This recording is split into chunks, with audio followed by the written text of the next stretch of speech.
Chris, thanks so much for joining us today. Well, for starters, let's go with today's events. Please tell me why you decided to take part in this protest and why you went after just Bank of America for now. Well, you need to pick your targets. Bank of America is hardly the only corporation. General Electric, as you mentioned, is another that didn't pay any taxes. Bank of America hasn't paid them for 3 years now. Look, the normal mechanisms, the traditional mechanisms by which incremental or piecemeal reform is made possible in this country are broken. The legislative, executive, judicial branches of government, not to mention most of the media, has either withered away or been subsumed into the corporate embrace. Most everything that Americans see, watch, read, or hear is controlled by roughly a half dozen corporations, including General Electric, Disney, Rupert Murdoch's News Corp, Viacom. And that's extremely dangerous when you don't have a mechanism by which the grievances of tens of millions of Americans who are really beginning to suffer can be addressed. Then civil disobedience is all you have left, which is why I was at the demonstration and the occupation of the Bank of America branch this morning. Well, yesterday we heard what maybe some could describe as a glimmer of hope here. Senator Carl Levin basically released a report looking back at the financial crisis and even said that he might recommend Lloyd Blankfein to the Justice Department for prosecution. But realistically, honestly, do you think that there's any chance we'll see any of these Wall Street CEOs ever prosecuted? No, because we live in a corporate state. The figures like Obama function primarily as brands. They're pushed out front. But there is no way anymore to defy the interests of Wall Street. And the only Wall Street financier who's gone to prison is Bernie Madoff because he stole money from rich people. But if you trash, as these corporations did, $17 trillion in wages, retirement benefits, and savings of ordinary Americans, then you're not held culpable. In fact, the U.S. Treasury opens its doors to reinflate the speculative gains that commercial houses like Goldman Sachs engage in.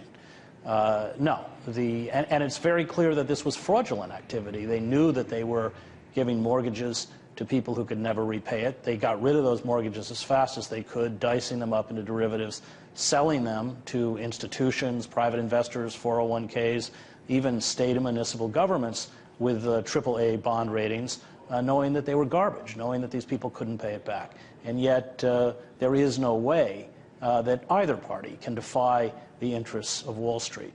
And that, I think, is a window into how anemic and deflated our democracy has become. Well, so if we take that into account, the fact that there have yet to be any prosecutions for anyone on Wall Street who caused the economic crash, and as you said, there probably will be none.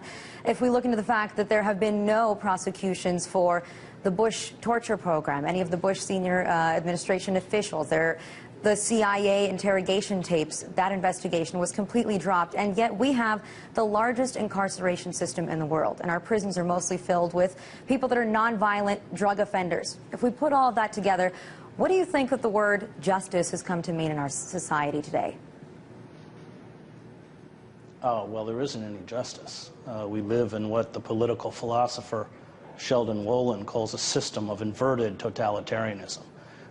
It's not classical totalitarianism. It doesn't find its expression through a demagogue or a charismatic leader, but through the anonymity of the corporate state. In classical totalitarian regimes, you have forces that overthrow decaying structures. In inverted totalitarianism, you have corporate forces that purport to pay fealty to electoral politics, the Constitution, the iconography and language of American patriotism, and yet have seized internally the levers of power. What has happened in the United States is that we have undergone a coup d'etat in slow motion. And everything the Obama administration has done, from the refusal to restore habeas corpus, to regulate Wall Street, to pass a moratorium on foreclosures. We're talking soon, by the end of this year, next year, an estimated 10 million Americans pushed from their homes. 1 million Americans went into personal bankruptcy last year because they couldn't afford proper medical care, and we are slashing those few programs that assist. We are creating an oligarchic system with a kind of permanent underclass, 1 in 6 American workers without a job, and we're doing absolutely nothing to alleviate this suffering. Nor, finally, are there mechanisms within the formal power structures by which this suffering can even be addressed or acknowledged. And that's extremely dangerous. Dostoevsky wrote about it. That's what Demons was about. That's what Notes from Underground was about. It was when liberal institutions don't work and you enter, in Dostoevsky's word, an age of moral nihilism. We are seeing leaping up around the fringes of American society some very frightening political configurations. We are the only industrialized nation in the world that argues over the validity of evolution. We have 50 incoming members of the House, new members, all of whom said climate change doesn't exist. I mean, this is really terrifying when you couple this kind of ignorance and even magical thinking with the military arsenal at the disposal of a superpower. Well, I'm happy that you mentioned that. Of course, evolution is something you could say that is highly disputed in this country. And yet, at the same time, we're fighting 3 wars officially, right? We also have shadow wars in Yemen and in Pakistan. And Americans are dying every single day. But I just can't understand why then the political dialogue, why the media, why the politicians, and I guess you could even say the average American are so focused on these supposedly moral issues like abortion. Why does that always become the center of every single political debate in this country? Well, Freud got it. You know, it's the narcissism of minor difference. And you pull these emotionally charged issues and you push them out front to, in essence, mask any kind of real debate. Remember, most of the commercial media on this country no longer reports news. They report the kind of mini dramas, soap operas of celebrity meltdowns. The latest is Charlie Sheen, but it's a long history. Every week it's somebody new: Britney Spears, Michael Jackson, O.J. Simpson. I mean, it runs back. And the latest utterings by Sarah Palin or Donald Trump's questioning of Barack Obama's birth certificate. It's almost theater of the absurd. Meanwhile, we do nothing to address the very real issue of climate change. We are hollowing our country out from the inside. It's what imperial powers do. And we invest our emotional energy in the ridiculous and the sublime. And that's just the way the corporate powers want it. That might be how they want it, but how did we get to this point? How did they get to the point where they have so much power and it's become, like you said, what they want? Well, I just wrote a whole book on it, Death of the Liberal Class. But, I mean, the brief version is that we destroyed our radical and our populist movements, the old CIO and the Wobblies, the socialists, the anarchists, even the communists, through the Red Scare, which began after World War I. So we destroyed populist radical movements, and we decimated the liberal class itself. Remember, in the 1950s, thousands of university professors, social workers, journalists, people like I.F. Stone, probably the 20th century's greatest journalist, became pariahs. Stone couldn't even get a job at The Nation magazine and starts I.F. Stone's weekly in his basement. And so we lost the radical forces that had been allied with the working class. Remember, socialism was a very powerful force on the eve of World War I. It terrified the power elite. Even in 1920, Eugene Debs, sitting in a prison cell, pulled almost 1 million votes in the presidential elections. And so we were weakened. And these corporate forces rose up to dismantle all of the regulations and controls that not only protected us from the predatory excesses of corporations, but finally safeguarded democracy itself.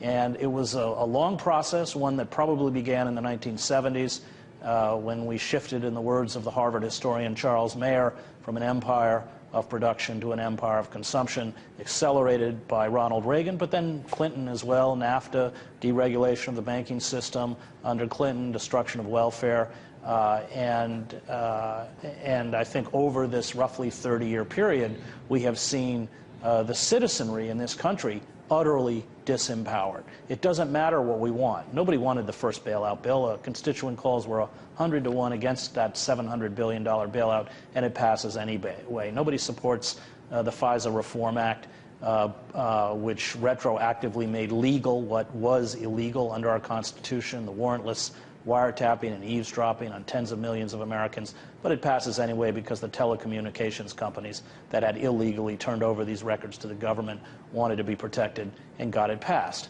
The so-called health care bill, 2,000 pages, all of it written by health care lobbyists. It becomes the equivalent of the bank bailout bill, $400 billion in subsidies to a for-profit health care industry. And now we're watching the Obama administration grant exemptions because these corporations don't want to insure chronically ill children. Issue after issue after issue.